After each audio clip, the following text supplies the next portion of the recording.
여러분 안녕하십니까? 오늘도 성경이 말한다 청취자 여러분, 주님의 은혜 안에 복된 하루를 시작하게 되시기 바랍니다. 오늘 다니엘 강해는 다니엘서 11장의 17번째 마지막 강의로 최후의 전쟁 아마겟돈이라는 주제입니다. 다니엘 11장 45절, 그가 장막 궁전을 바다와 영화롭고 거룩한 산 사이에 베풀 것이나 그의 끝이 이르리니 도와줄 자가 없으리라. 다니엘 11장 44절에서 북방왕으로 상징된 교황권과 종교 연합 세력이 분노하여 나가서 많은 무리를 진멸코자 할 것이라고 한 예언은 계시록 12장 17절에 용이 여자에게 분노하여 돌아가서 그 여자의 남은 자손과 싸우려고 바다 모래 위에 섰더라는 예언과 동일합니다. 역사상 하나님의 백성들에게 핍박이 이르러 온 것은 교회가 깨어 일하고 있을 때였습니다.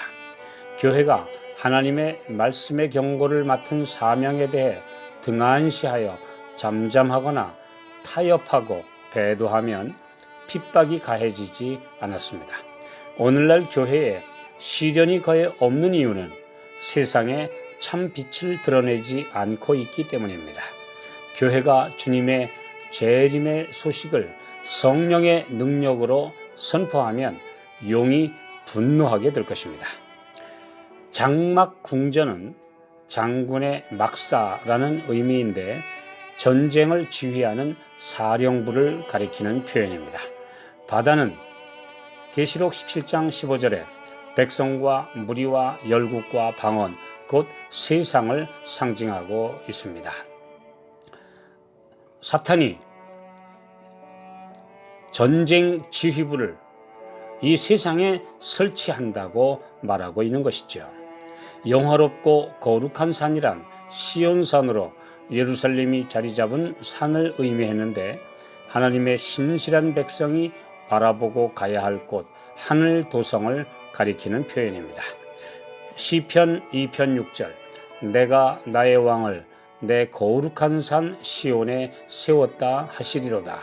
시편 24편 3절, 여호와의 산에 오를 자 누구며 그 거룩한 곳에 설 자가 누군고.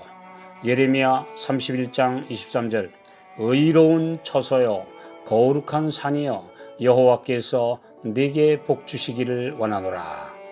이 거룩한 시온산은 구속받은 자들이 갈 하늘을 표현한 것입니다.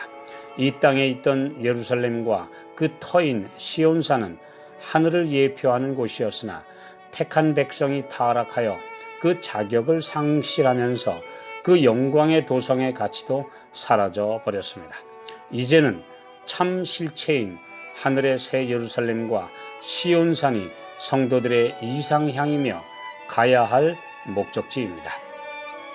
용이 지휘하는 마지막 전쟁은 영광의 하늘 새 예루살렘이 있는 시온산으로 가는 모든 순례자들의 길을 가로막고 남은 자손이 패배하여 승리의 봉우리에 오르지 못하도록 하는 것이며 온 땅의 백성들로 짐승의 표를 받게 하려는 것입니다.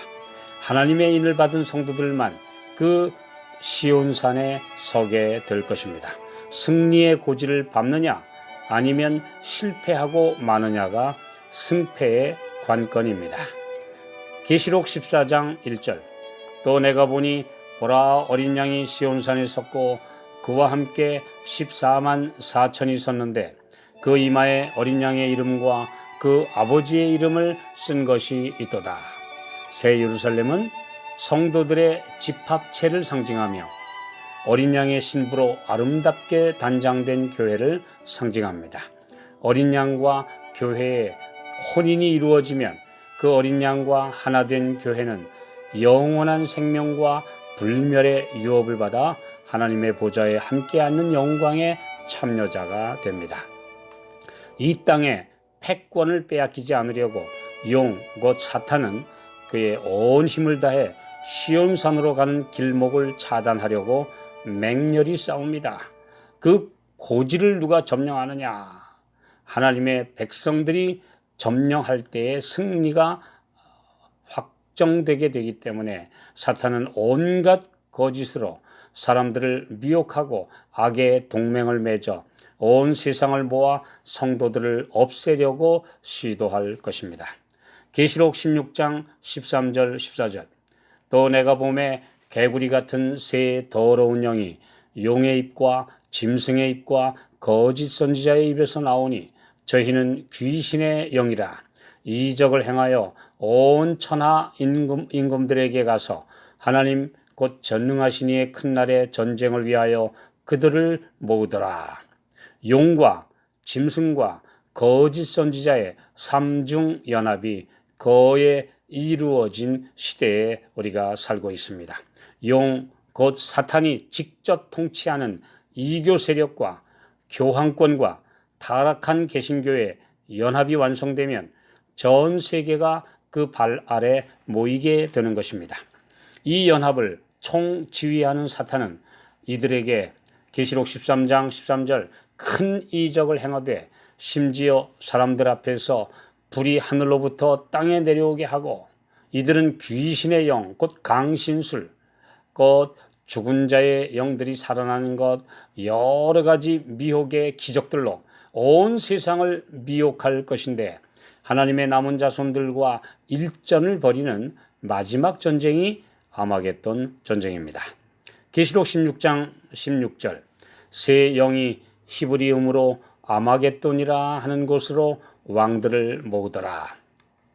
아마겟돈은 히브리어로 무깃도산이라는 뜻인데 옛 유다 나라를 외적들이 침공할 때 집결하는 장소였습니다. 여러 번 결전이 벌어졌던 곳입니다.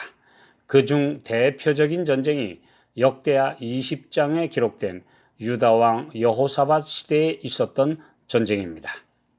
역대하 20장 12절 우리 하나님이여 저희를 징벌하지 아니하시나이까? 우리를 치러 오는 이 큰 무리를 우리가 대적할 능력이 없고 어떻게 할 줄도 알지 못하였고 오직 주만 바라보나이다. 여호사밧은 온 백성과 함께 기도했습니다. 하나님께서는 야하시엘 선지자를 통해 보증을 주셨습니다. 역대하 20장 17절 이 전쟁에는 너희가 싸울 것이 없나니 항우를 이루고 서서 너희와 함께한 여호와가 구원하는 것을 보라.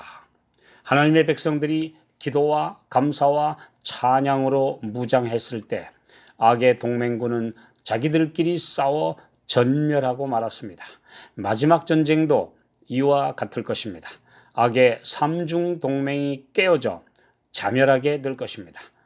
계시록 16장 19절 큰 성이 세 갈래로 갈라지고 만국의 성들도 무너지니 큰 성 바벨론이 하나님 앞에 기억하신 바 되어 그의 맹렬한 진노의 포도주 잔을 받으매. 이 아마겟돈 전쟁은 하나님께서 개입하시는 완벽한 승리의 전쟁입니다. 지금 타락한 종교의 연합 그리고 정치와 야합하는 전 세계적인 움직임 속에서 진리편에 그리고 온전히 하나님의 말씀을 보존한 남은 자손들이 드디어 이 마지막 전쟁에서 승리자가 될 것입니다.